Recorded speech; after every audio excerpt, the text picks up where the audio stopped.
Ko'p hollarda butun umr esga olishni xohlamaydigan vaziyatlar uchrab turadi. Toza kiyimga ovqat to'kilishi, g'alati vaziyat yoki ahmoqona kulgi.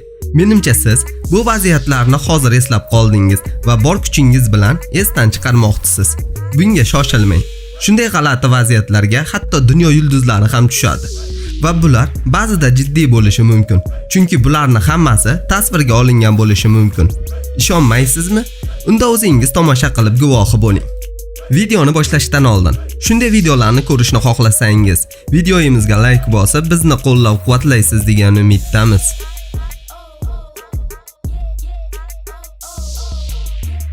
Ariana Grande. Menimcha siz buni ko'rgan bo'lsangiz kerak. Qanday qilib yulduzlar konsertlarida qo'llarini cho'zib muxlislariga besh tashlashadi. Bu juda ham yoqimli va yaxshi. Ba'zilar uchun bu holat butun umrga yetadigan yoqimli xotira bo'lishi mumkin. Va mana, Ariana o'zini muxlislarini juda ham yaxshi ko'radi va shu ishni u ham qiladi. Va har doim ham uning yo'lidan muxlislarining qo'llari chiqavermaydi.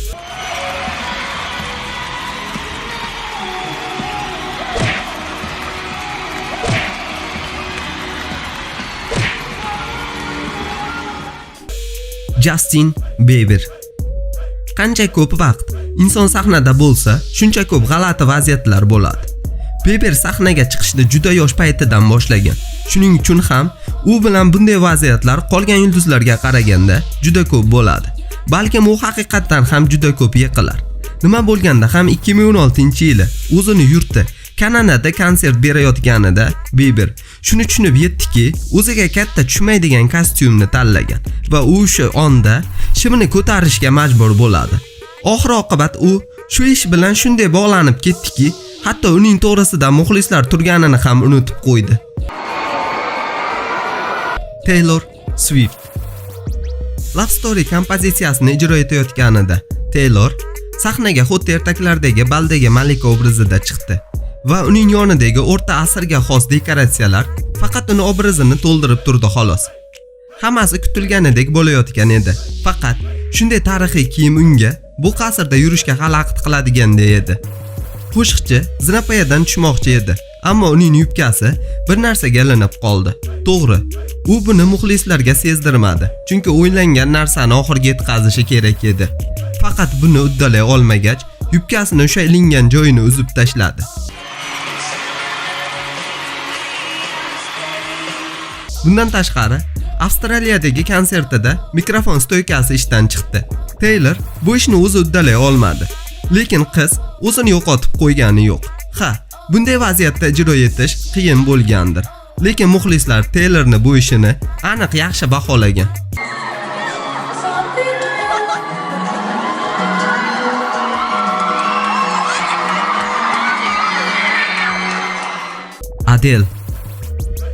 Adele sahnada sharmanda bo'lgan mashhurlarga bir misol. Faqat u bunday noqulay vaziyatda bo'lishiga qaramay, o'zini yo'qotib qo'ymadi.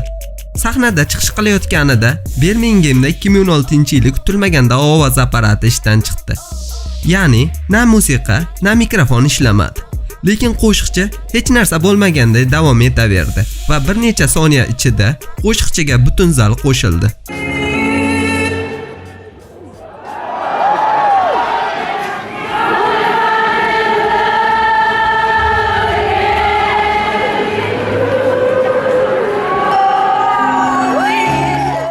Demi Lovato.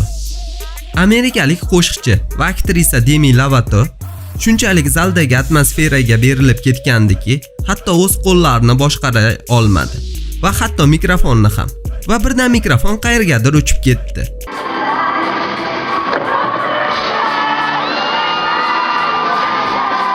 Ta'kidlash kerakki, otish juda ham kuchli chiqdi va buni ko'rib, shunga amin bo'ldikki, Demi bemalol beyzbol haqida ham o'ylab ko'rsa bo'lar ekan.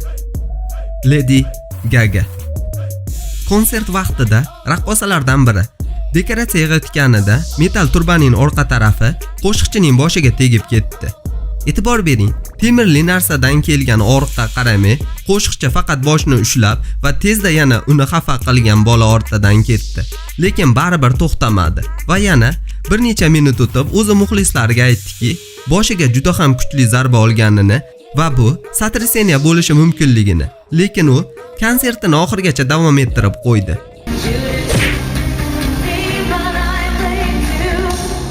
Keyinchalik aniqlanishicha, u haqiqatan ham yengil satraseniya olgan ekan. Lekin bu zarba o'zini yomon his qilishiga ta'sir etmadi. Metal narsalar bilan ishlaganda ehtiyot bo'lish kerak. Shunga qaramay Gaga uchun bu holat konsertdagi birinchi jarohat yetkazadigan vaziyat emas edi. Houstondagi konsertlaridan birida qo'shiqchi yonayotgan royaldan qo'shiq yarimida sakrab yiqilib tushdi. Aslida u sakraganida stulga tushishi kerak edi.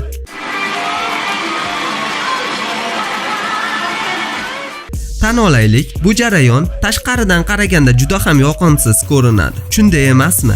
Lekin Gaga haqiqiy professional. Hatto yiqilib ham birorta notada falsh qilmadi va hammasini oxirga yetkazib qo'ydi.